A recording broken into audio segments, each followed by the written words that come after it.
আসসালামু আলাইকুম। শুরু করছি কৃষি সংবাদ। আমি রিদিতা রেজা। এখনকার এই সংবাদ আয়োজন একই সঙ্গে চ্যানেল আর ইউটিউব চ্যানেল এবং চ্যানেল আর ওটিটি প্ল্যাটফর্ম আইস্ক্রিনে লাইভ স্ট্রিম হচ্ছে। ভরা মৌসুমে বাজারে সবজির দাম পড়ে যায়। মধ্যস্বত্বভোগীদের দৌরাত্ম্যে কৃষক অধিকাংশ সময় ন্যায্য মূল্য থেকে বঞ্চিত হন। এই সংকট মোকাবেলায় পরিবেশ, বন ও জলবায়ু পরিবর্তন মন্ত্রণালয় এবং কৃষি সম্প্রসারণ অধিদপ্তরের উদ্যোগে শরীয়তপুরে 4টি মিনি কোল্ড স্টোরেজ স্থাপন করা হয়েছে। সুবিধাজনক সময় বাজারজাতের মাধ্যমে ন্যায্য মূল্যের সুযোগ তৈরি হয়েছে।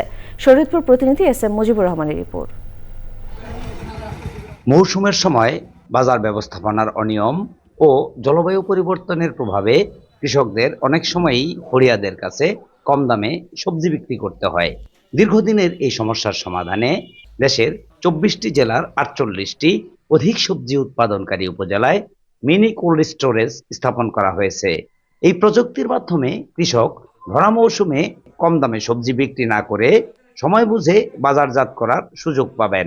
এই মিনি কোল্ড স্টোর হওয়াতে আমাদের মাল 1 সপ্তাহ 15 দিন 1 মাস রেখে সুবিধা মতন ভালো দামে বিক্রি করতে পারি। সবজি 7-8টা আইটেম রাখছি, এর মধ্যে এই পর্যন্ত ভালোই আছে। প্রান্তিক পর্যায়ে এই ধরনের ছোট ছোট কোল্ড স্টোরেজ হইলে ছোট ছোট কৃষকদের অনেক সুবিধা হয়। মিনি কোল্ড স্টোরেজের সর্বোচ্চ ব্যবহারে কার্যকর পদক্ষেপের আশ্বাস কৃষি বিভাগের। সারা দেশে যদি এই পদ্ধতি ছড়িয়ে দেওয়া সম্ভব হয় তাহলে কৃষকের আর্থ সামাজিক অবস্থার উন্নয়নের সাথে সাথে কৃষির সার্বিক উন্নতি হবে বলে আমরা আশা করি। শরীয়তপুরের জাজিরা ও ভেদরগঞ্জ উপজেলায় মোট 4টি মিনি কোল্ড স্টোরেজ স্থাপন করা হয়েছে।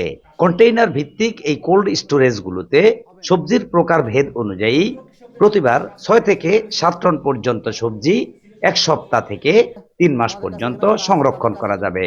এই মিনি কোল্ড স্টোরেজ প্রযুক্তি প্রান্তিক পর্যায়ের কৃষকদের হাতের নাগালে পৌঁছে দিতে পারলে যেমন মধ্যস্বত্বভোগীদের দৌরাত্ম্য কমবে, তেমনি ন্যায্য মূল্য নিশ্চিতের দ্বার উন্মোচিত হবে বলে মনে করছেন সংশ্লিষ্টরা।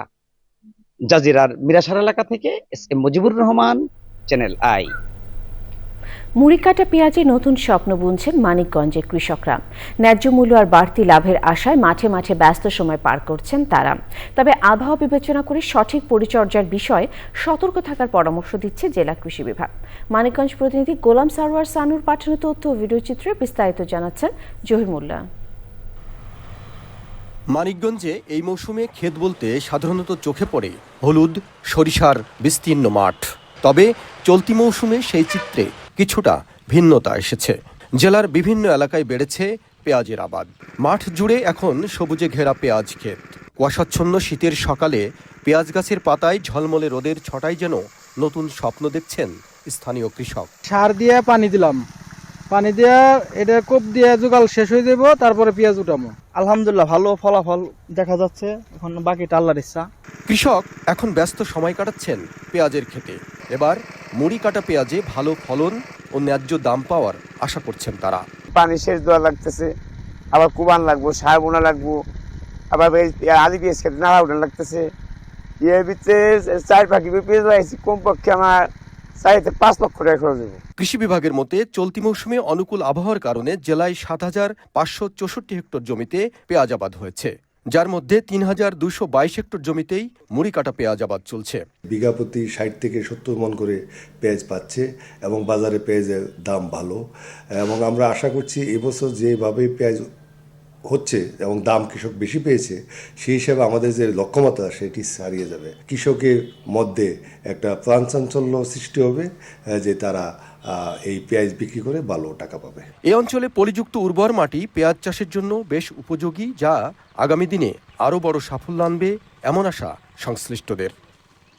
Zahir Munna, channel I. মেহেরপুর সদর উপজেলার বারাদি ইউনিয়নের নতুন দরবেশপুরের মাঠে 3টি ট্রান্সফরমারের যন্ত্রাংশ চুরির ঘটনা ঘটেছে। রোববার রাতে সংঘবদ্ধ চোর চক্রটি ট্রান্সফরমার চুরি করলে মাঠের শতাধিক বিঘা রবি ফসল আবাদের সেচ ব্যবস্থা হুমকির মুখে পড়ে।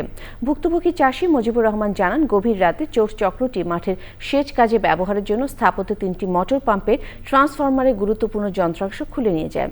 ট্রান্সফরমারের যন্ত্রাংশ চুরির ফলে বিদ্যুৎ সংযোগ বিচ্ছিন্ন হয়ে পড়েছে, যার কারণে সময় মতো জমিতে সেচ দেওয়া সম্ভব হচ্ছে না।